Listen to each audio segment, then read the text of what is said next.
Ayan guys, nagbababad sila ng kanilang mga chicken. Chicharong bulaklak kasi nagkaubusan. Ito na kanya mga chicken.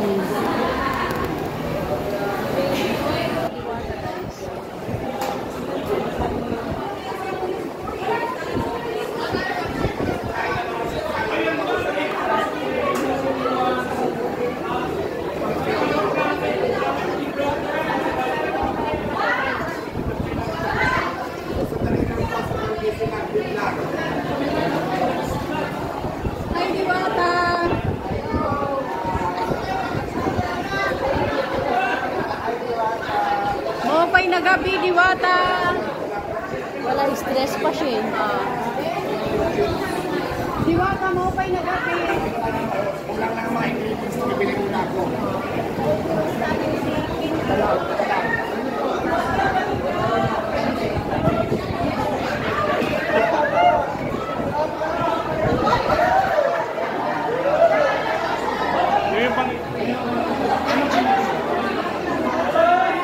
Ayan, na-stress na naman kasi si Diwata guys.